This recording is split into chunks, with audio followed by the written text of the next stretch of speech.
Hey guys, Matt here at Telepathy Bikes. Today, I'm going to show you guys how to calculate the braking response of a mountain bike. No, we're not going to do the anti-rise way, and I'm going to show you why in a minute.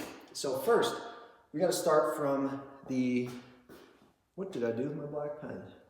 Start from the rear wheel. So we're going to calculate the reaction at the axle and the brake mount so that we can then apply those to the rear triangle and then calculate how that's going to rotate the rear triangle, whether it's going to extend it or compress it. This is going to tell us what the bike's going to do under the brakes. The goal is obviously to balance it with the front so that we have the same effect between front and rear. The bike maintains equal ride height, stays composed, and is able to rip through that braking. So let's do it. Here's our wheel. The wheel has an axle and a rotor. Now that wheel, we're going to think the bike's going this way. So that rotation is going to be this way.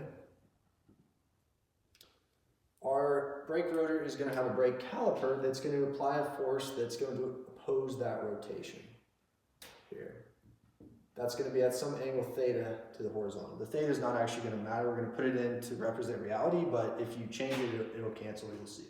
Then we're going to have that force on the ground, that actual braking force, call it Fg, horizontal. We're going to pretend horizontal for now to make the math easier.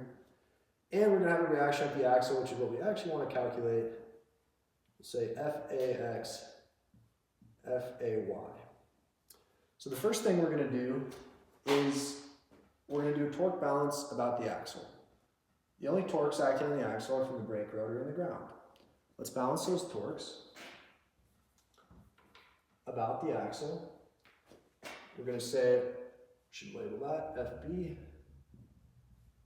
FB times 100, radius of the brake rotor, right, 200 mil rotor, equals FG times radius of the rear wheel. We're going to set this equal to 100 as our input.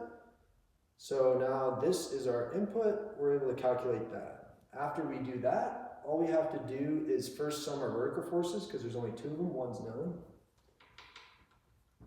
There. And then sum our horizontal forces. Doing this will give us the result of Fay, if we say theta is 20 degrees, it's going to be 34.2, and Fax going to be 122.6.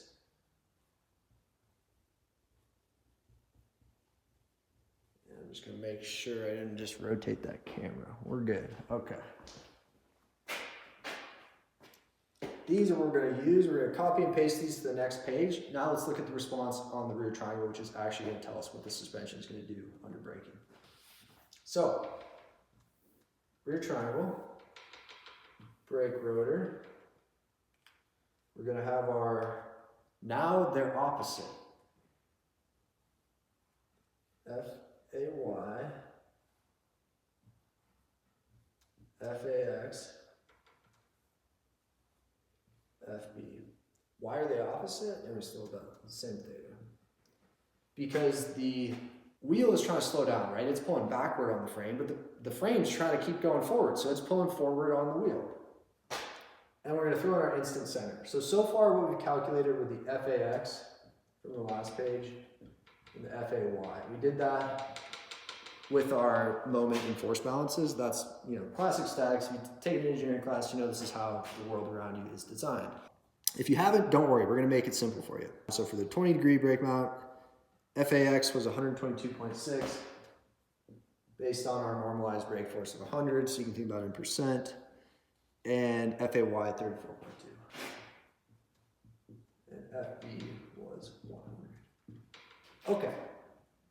Now that we have these, we want to calculate what it's going to do. Is it going to rotate it? Is it going to extend it? Is it going to compress it? So we're going to calculate the torque about the instant center.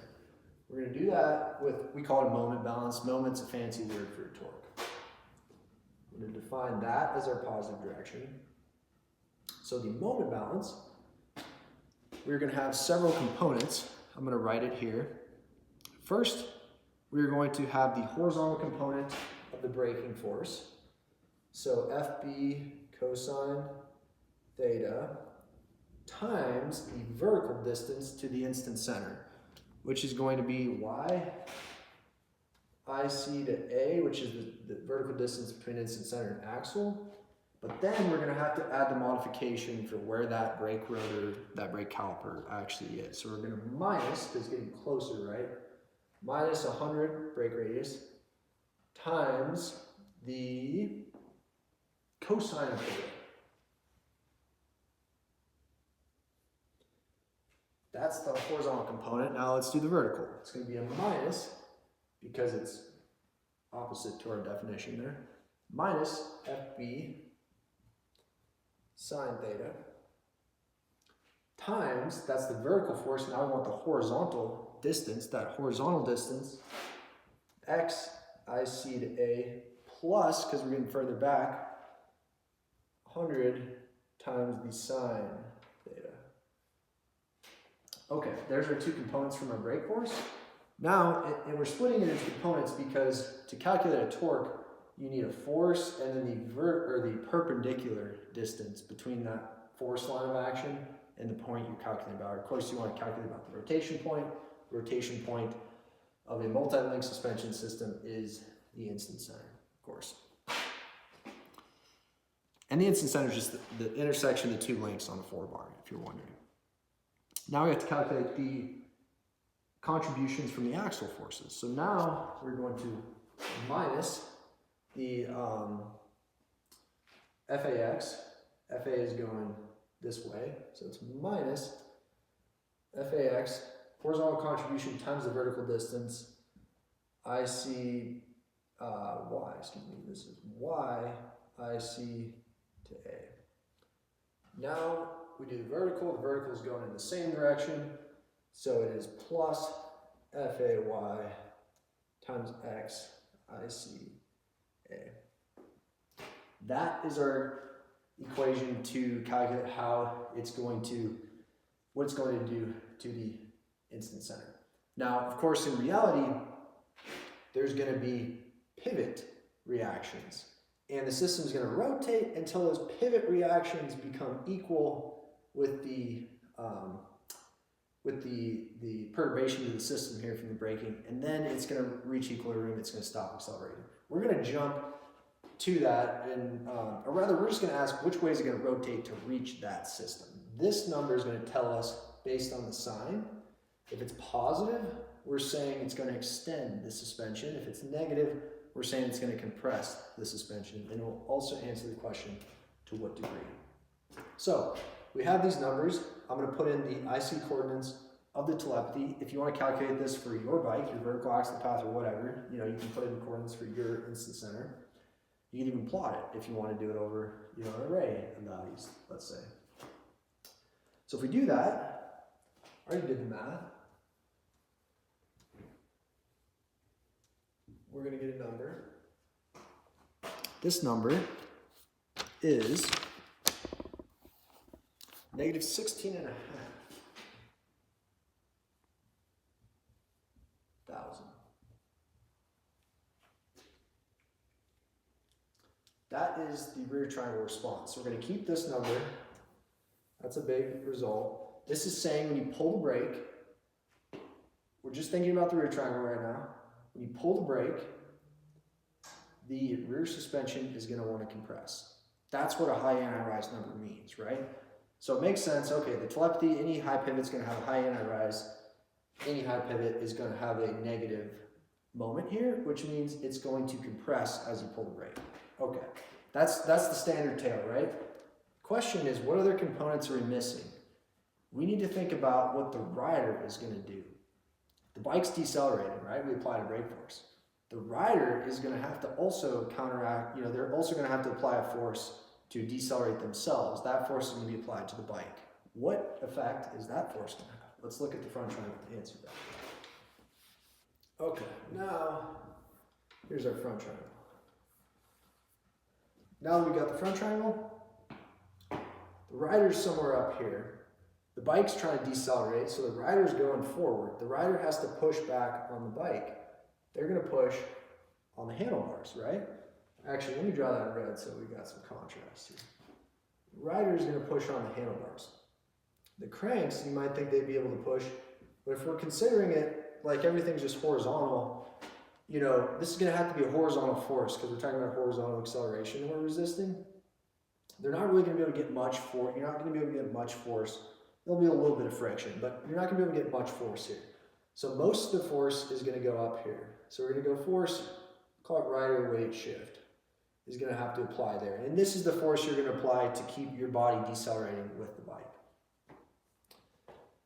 That force, we know we calculated earlier, the force at the ground. This is the force that's actually decelerating us. If we say it's just going to be equal between the front and rear wheels, force at the ground of one wheel was 28.6. So the total deceleration force is just going to be 2 times that. So the total rider weight shift force is going to be 2 times 28.6. Now I know our instant center is over here. What we want is the rotational moment, the rotational torque that the rider weight shift is going to apply around the center of rotation, which is the instant center again, right? So we can figure out if this suspension is going to compress or extend. That is basically going to be simply another moment. So I'm going to do this one in red.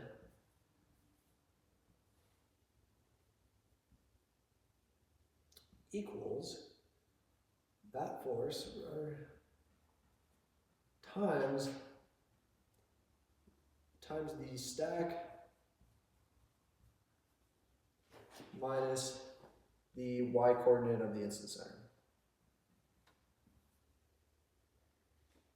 This is going to give us a number. That number is 21.3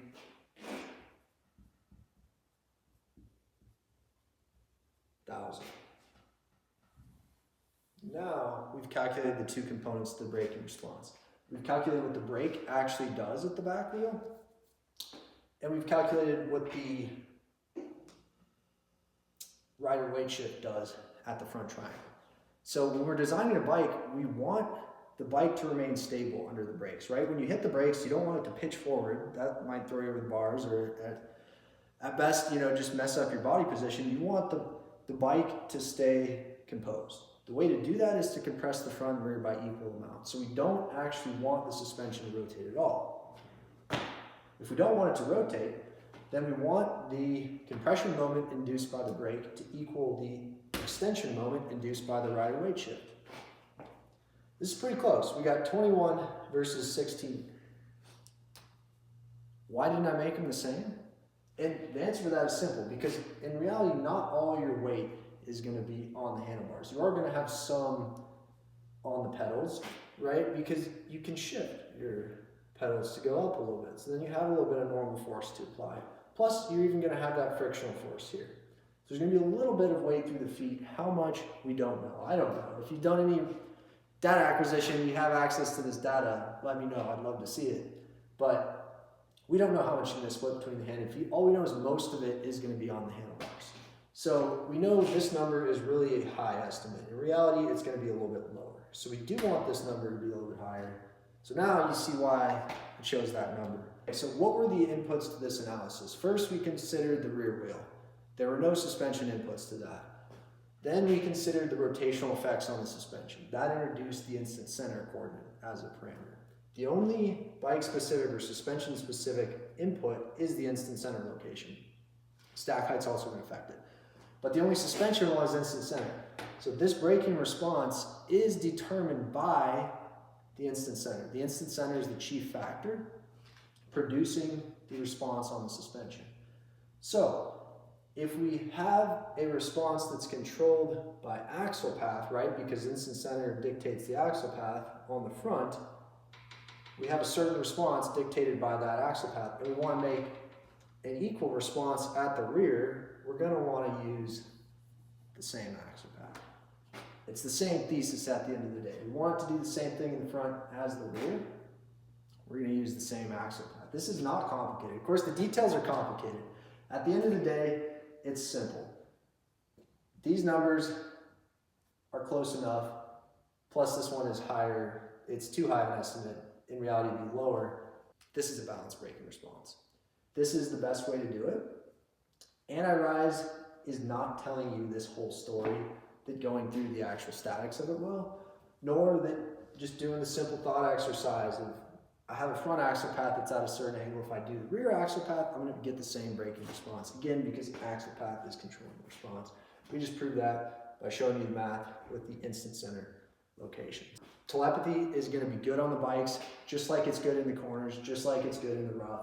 This is the best solution because it's simple. We're balancing the response with the front. So that's that. Hope you guys enjoyed that. And buy a Telepathy. You won't regret it.